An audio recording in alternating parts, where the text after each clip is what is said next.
नमस्कार, जय हिंद दोस्तों। स्वागत है आपका हमारे YouTube चैनल GWA में। तो दोस्तों, आज की हमारी क्लास होगी भारतीय संविधान से प्रधानमंत्री से। ठीक है, भारतीय संविधान में प्रधानमंत्री से जितने भी इम्पोर्टेंट क्वेश्चन बनते हैं, आज सारे क्वेश्चन की चर्चा हम करेंगे इस क्लास में। ठीक है, तो दोस्तों, अगर आप इस चैनल पर पहली बार आए हो तो चैनल को सब्सक्राइब जरूर कर दीजिएगा। चलिए करते हैं क्लास की शुरुआत।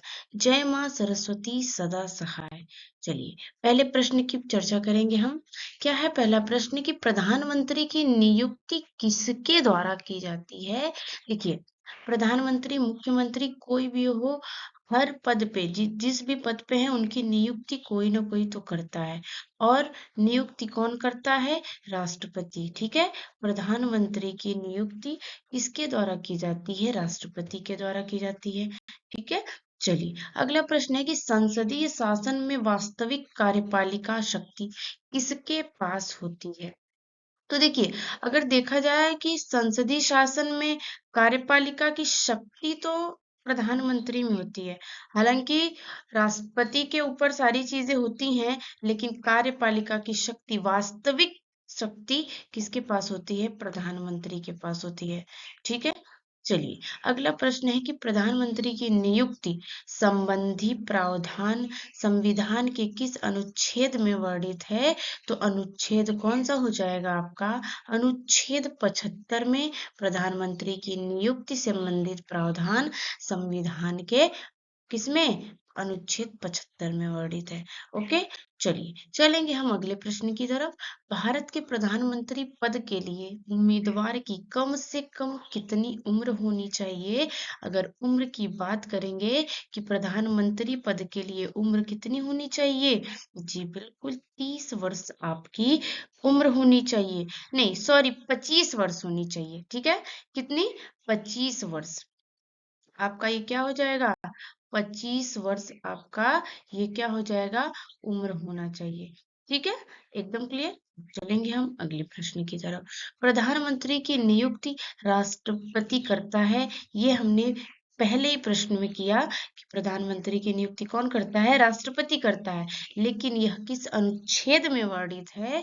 तो यह किस अनुच्छेद में? ये भी पीछे हमने कर लिया है, अनुच्छेद 75 में वर्णित है। ठीक है, दोनों क्वेश्चन देखिए एक ही क्वेश्चन में कैसे समाहित हो गया। चलिए अब चलेंगे, अगला प्रश्न होता है कि प्रधानमंत्री का कार्यकाल कितना होता है। प्रधानमंत्री का कार्यकाल कितना होता है?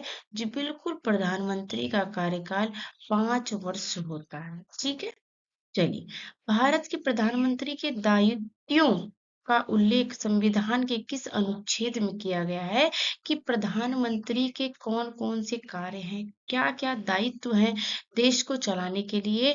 भारत के प्रधानमंत्री के दायित्व का उल्लेख संविधान के किस अनुच्छेद में किया गया है? तो बिल्कुल अनुच्छेद 78 में। क्या है? अनुच्छेद 78 में प्रधानमंत्री के दायित्वों का वर्णन किया गया है। ठीक है, चलिए अगले प्रश्न की तरफ चलेंगे। भारत का प्रधानमंत्री किसका प्रधान होता है? तो भारत का प्रधानमंत्री किसका प्रधान होगा? केंद्रीय सरकार का। केंद्रीय सरकार का भारत का प्रधानमंत्री प्रधान होता है। और राज्य सरकार की बात करेंगे तो मुख्यमंत्री आपका एकदम सही उत्तर होगा। ठीक है, चलिए अगला प्रश्न आता है कि भारत के प्रधानमंत्री के रूप में इनमें से किसका कार्यकाल सबसे कम था। सबसे कम किसका कार्यकाल था? जी बिल्कुल, अगर चौधरी चरण दिया गया है, ऑप्शन बी चौधरी चरण सिंह का कार्यकाल सबसे कम था। ठीक है, भारत के जितने भी प्रधानमंत्री हुए हैं उनमें से सबसे कम कार्यकाल अगर किसी का है तो चौधरी चरण सिंह का है। ठीक है, चलिए बात करेंगे अगले प्रश्न की। भारत का प्रधानमंत्री किसके प्रति उत्तरदायी होता है? तो भारत का प्रधानमंत्री लोकसभा के प्रति उत्तरदायी होता है। किसके? लोकसभा के प्रति उत्तरदायी होता है। ठीक है, चलिए अगला प्रश्न आता है कि भारत में केंद्रीय मंत्री पद की शपथ में संबंधित प्रावधान किस अनुसूची में किया गया है। ठीक है, क्या कह रहा है कि भारत में केंद्रीय मंत्री पद की शपथ में संबंधित प्रावधान किस अनुसूची में किया गया है? तो ऑप्शन सी तीसरी अनुसूची में किया गया है। ओके, चलिए चलेंगे हम अगले प्रश्न की तरफ। राष्ट्रीय आपदा प्रबंधन प्राधिकरण के अध्यक्ष कौन है? राष्ट्रीय प्रबंधन क्या है? राष्ट्रीय आपदा प्रबंधन प्राधिकरण के अध्यक्ष कौन हो जाते हैं? प्रधानमंत्री हो जाएंगे। ठीक है, क्या होता है? प्रधानमंत्री हो जाएगा। ओके, अब बात करेंगे हम अगले प्रश्न की। लोकसभा के अधिनियमों के अंतर्गत सदन के नेता का अर्थ किससे है? यदि वह लोकसभा का सदस्य होता है तो वो किससे है? प्रधानमंत्री से हो। ठीक है, प्रधानमंत्री इसका एकदम सही उत्तर हो जाएगा। ठीक है, चलिए अगले प्रश्न की तरफ चलेंगे। भारत के संविधान के किस अनुच्छेद में यह वर्णित है कि एक मंत्री परिषद होगी और जिसका प्रमुख प्रधानमंत्री होगा? पीछे हमने आपको बताया कि एक मंत्री परिषद होगी और जिसका प्रमुख कौन होता है? मंत्रिपरिषद का प्रमुख प्रधानमंत्री होता है। और किस अनुच्छेद के अंतर्गत होता है? तो 74A, अनुच्छेद 74(1) के अंतर्गत इसका वर्णन है। ठीक है, चलिए अगला प्रश्न आता है कि किस संशोधन ने मंत्रिपरिषद के आकार को सदन के कुल आकार के 15% तक सीमित कर दिया है? तो इसका उत्तर आपका हो जाएगा 91वें।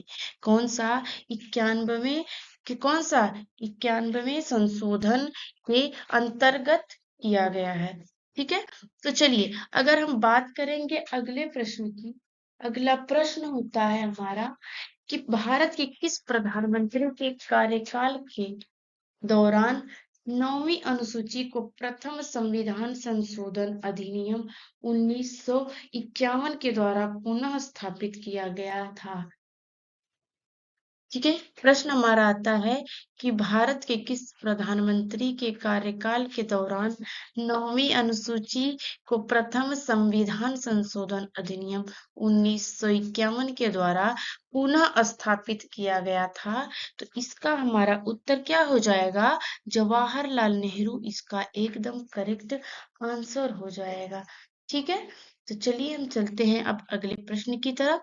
देखिए अगला प्रश्न आता है कि सर्वप्रथम लोकसभा में अविश्वास प्रस्ताव किस प्रधानमंत्री के विरुद्ध लाया गया था? ठीक है, अगला प्रश्न होता है कि सर्वप्रथम लोकसभा में अविश्वास प्रस्ताव किस प्रधानमंत्री के विरुद्ध लाया गया था? तो अगर इसकी बात हम करेंगे तो ये जवाहरलाल नेहरू आपका एकदम सही उत्तर हो जाता है। ठीक है, अब चलिए चलेंगे हम अगले प्रश्न की तरफ। अगला प्रश्न आता है कि केंद्रीय कैबिनेट सचिवालय किसके निर्देशाधीन कार्य करता है? तो किसके? केंद्रीय कैबिनेट सचिवालय किसके निर्देशाधीन कार्य करता है? बिल्कुल आपका प्रधानमंत्री। क्या हो जाएगा? प्रधानमंत्री के निर्देशाधीन कार्य करता है। ठीक है, अगला प्रश्न आता है कि कैबिनेट समितियां किसके द्वारा समय की आवश्यकता एवं परिस्थिति की आवश्यकता को ध्यान रखते हुए गठित की जाती है? फिर से प्रश्न को पढ़ेंगे कि कैबिनेट समितियां किसके द्वारा समय की आवश्यकता एवं परिस्थिति की आवश्यकता को ध्यान रखते हुए गठित की जाती है? तो इसका उत्तर हमारा प्रधानमंत्री ही होगा। ठीक है, चलिए अब हम बात करेंगे अगले प्रश्न की। अगला प्रश्न होता है कि मंत्रिपरिषद के विरुद्ध अविश्वास प्रस्ताव लाने के लिए लोकसभा के सदस्यों की संख्या कितनी होनी चाहिए? जब किसी मंत्रिपरिषद के विरुद्ध जब अविश्वास प्रस्ताव लाया जाता है तो लोकसभा के सदस्यों की संख्या कितनी होनी चाहिए? तो आपका इसका उत्तर क्या हो जाएगा? ऑप्शन डी 50 होनी चाहिए। कितनी? 50 होनी चाहिए। चलिए अगला प्रश्न अब आएगा कि राष्ट्रीय सुरक्षा समिति का प्रधान होता है। राष्ट्रीय सुरक्षा समिति का प्रधान कौन होता है? तो प्रधानमंत्री होगा। ठीक है, इसका उत्तर हो जाता है प्रधानमंत्री। ठीक है, अब बात करेंगे हम अगले प्रश्न की कि कोई भी व्यक्ति भारतीय प्रधानमंत्री के रूप में अधिकतम कितनी बार सेवारत हो सकता है? तो इसकी कोई सीमा नहीं है। भारतीय संविधान में भारतीय संविधान में कोई भी व्यक्ति प्रधानमंत्री के रूप में अधिकतम कितनी बार सेवारत होगा, इसकी कोई सीमा नहीं है। ठीक है, वो वो मतलब कितनी भी बार अपनी सेवा दे सकता है। ठीक है, चलिए अगला प्रश्न आता है कि निम्नलिखित में से कौन योजना आयोग का अध्यक्ष भी होता है। तो योजना आयोग का अध्यक्ष कौन होता है? तो दोस्तों प्रधानमंत्री होता है। ठीक है, प्रधानमंत्री क्या होता है? योजना आयोग का अध्यक्ष भी होता है। ठीक है, चलिए अब अगले प्रश्न की बात करेंगे। स्वतंत्र भारत में कैबिनेट के खिलाफ पहला अविश्वास प्रस्ताव कब लाया गया था? ये अविश्वस्त है, इसे अविश्वास प्रस्ताव मान लीजिएगा। क्या है कि स्वतंत्र भारत में कैबिनेट के खिलाफ पहला अविश्वास प्रस्ताव कब लाया गया था? तो कब लाया गया था? 1963 में। ऑप्शन डी आपका 1963 दिया गया है, यही एकदम सही उत्तर हो जाएगा आपका। ठीक है, अब अगले प्रश्न की बात करेंगे कि 1964 में जवाहरलाल नेहरू की मृत्यु के बाद भारत के कार्यवाहक प्रधानमंत्री कौन बने? भारत के कार्यवाहक प्रधानमंत्री कौन बने थे? तो गुलजारी लाल नंदा। क्या हो जाएगा आपका? गुलजारी लाल नंदा आपका एकदम सही उत्तर हो जाएगा। ठीक है, चलिए अगले प्रश्न की बात करेंगे हम। भारत के प्रधानमंत्री की सेवानिवृत्त होने की उम्र क्या है? तो भारत के प्रधानमंत्री की सेवानिवृत्त होने की उम्र कितनी होती है? इसकी कोई सीमा नहीं है। ठीक है, इसकी कोई सीमा नहीं है। अगला प्रश्न आता है कि इनमें से किसने भारत के प्रधानमंत्री के रूप में सबसे अधिक समय कार्य किया है?